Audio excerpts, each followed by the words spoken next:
Laurent Gbagbo a eu depuis le début un souci, c'est de faire de la Côte d'Ivoire un pays indépendant. Et c'est ça qui ne lui a pas été pardonné au départ. Gbagbo n'est pas un chef d'État qui demande, qui avant d'aller en Conseil de ministres, doit prendre, voilà d'abord l'ordre du jour, et donnez-moi, qu'est-ce que vous en pensez? Et c'est tout ça qu'ils n'ont pas supporté. C'est un homme irréductiblement indépendant dans ses jugements, dans sa volonté de souveraineté, d'établir la souveraineté de la Côte d'Ivoire et de l'Afrique.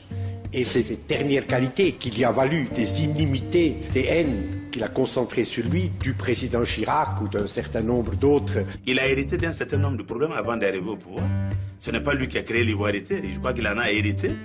Et les problèmes, les Burkinabés les ont eu là-bas, mais ce n'est pas de son fait. Il a un subconscient européen, qui fait que quand quelqu'un fait irruption sur la scène de l'histoire, comme Laurent Gbagbo, qui dit non, fini le privilège, et qui met en œuvre la vraie souveraineté africaine qui a été volée, détournée, pervertie depuis 1962, surtout sur Fouette, qui était au service total de l'empire néocolonial, eh bien ça heurte le subconscient néocolonial. Tout lui a été imposé, le cadre, les acteurs et le programme à mettre en œuvre.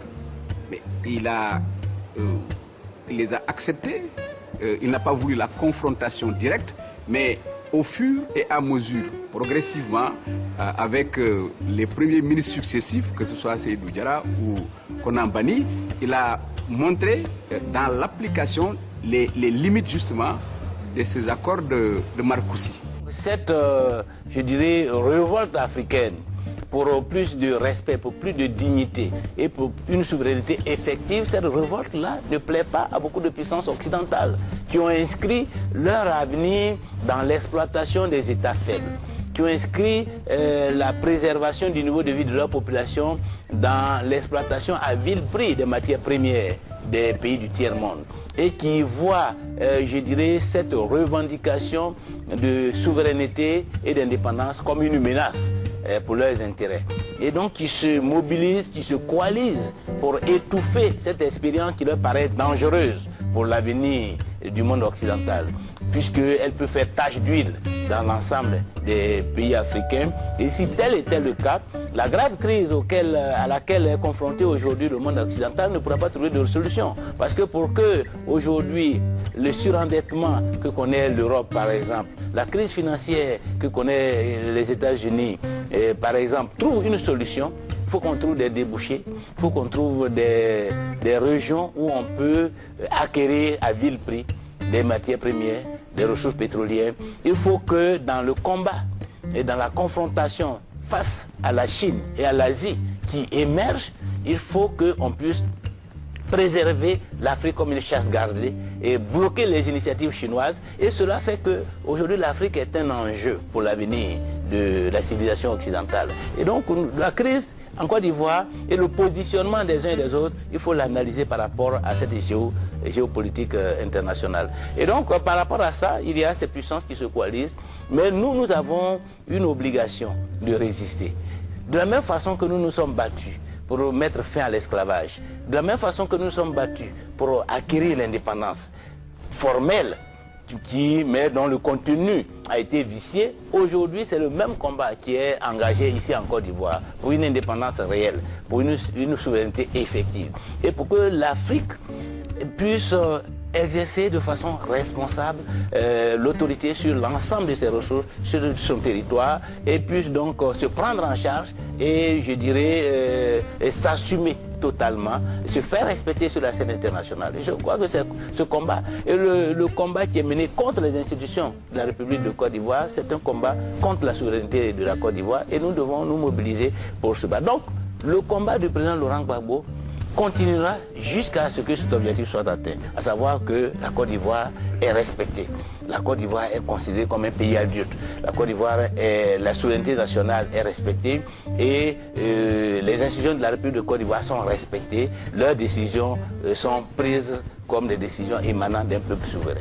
Vous écrivez dans votre propre livre qu'il semble qu'il y ait eu une relation avec Jacques Chirac, entre Laurent Gbagbo et Jacques Chirac. D'ailleurs, Laurent Gbagbo nous le dit aussi, et que le président de la République l'aurait dissuadé de mettre en branle cette opération Dignité. C'est intéressant comme épisode, c'est la veille du commencement de l'opération Dignité, c'est-à-dire le 3 novembre. Il y a eu un coup de fil du président Chirac devant témoins.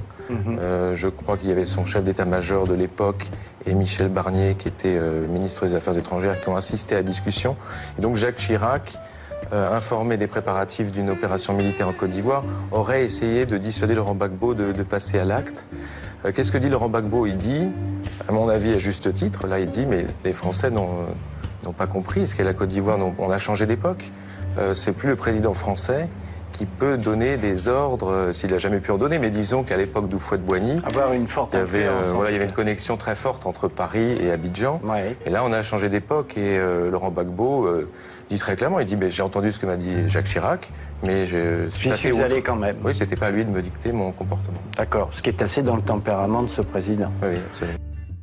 L'affaiblissement de la rébellion pousse les forces armées ivoiriennes à lancer en novembre 2004 l'opération Dignité, dans le but de reconquérir Bouaké et réunifier le pays. L'opération est presque terminée lorsqu'un Sukhoi de l'aviation ivoirienne bombarde une position de la force française Licorne à Bouaké et tue 9 soldats français. La riposte de la France est immédiate, toute l'aviation ivoirienne est détruite au sol. Un geste qui met le feu aux poudres. Qui a donné l'ordre de tirer sur le poste français? Pourquoi le gouvernement français ne veut-il pas lever complètement le voile sur cette affaire? Elle a pourtant immédiatement provoqué une crise très grave entre Paris et Abidjan. La destruction de l'aviation ivoirienne déclenche à Abidjan une immense manifestation contre l'armée française. Les soldats français semblent incapables d'endiguer la colère du peuple ivoirien qui s'en prend aussi aux civils français. Ils ouvrent le feu. Une 60aine d'Ivoiriens sont tués autour de l'hôtel Ivoire et sur le pont Charles de Gaulle.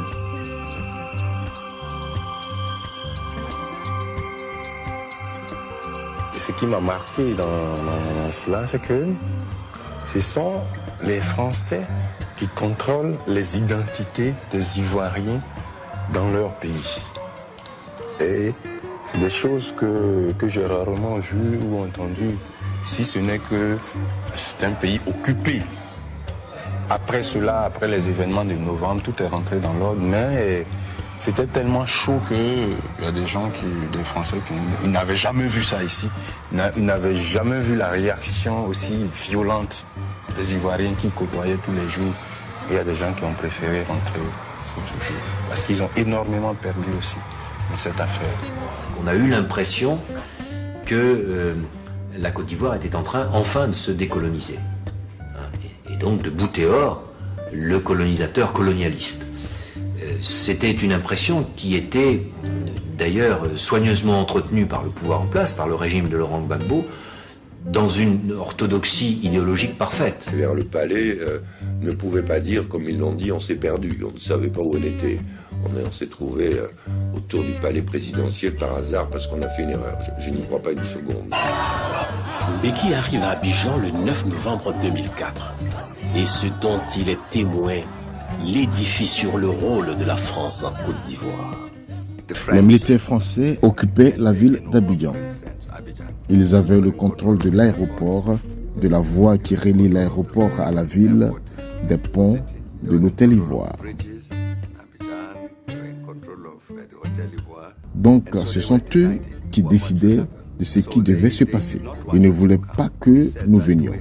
Nous leur avons dit que nous avions un rendez-vous avec le président de la République et que nous avions l'obligation d'honorer ce rendez-vous parce que le continent nous avait mandatés comme médiateurs.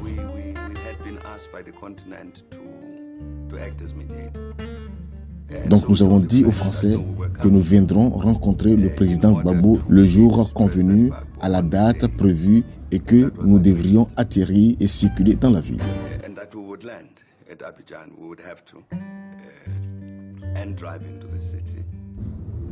En fin de compte, ils ont accepté que nous venions. Et nous sommes donc arrivés. Quand il a vu les soldats français tenir l'aéroport d'Abidjan, tenir les 2 ponts d'Abidjan, ça l'a mis hors de lui-même. Mais il a gardé son sang-froid Parce que pour régler la crise, il fallait garder le sang-froid.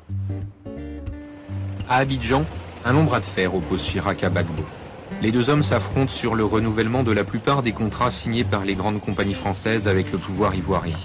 Beaucoup arrivent à échéance prochainement et Gbagbo aimerait mettre fin au clientélisme franco-ivoirien pour faire jouer la concurrence. Un projet notamment est au cœur du contentieux, celui du 3e pont d'Abidjan.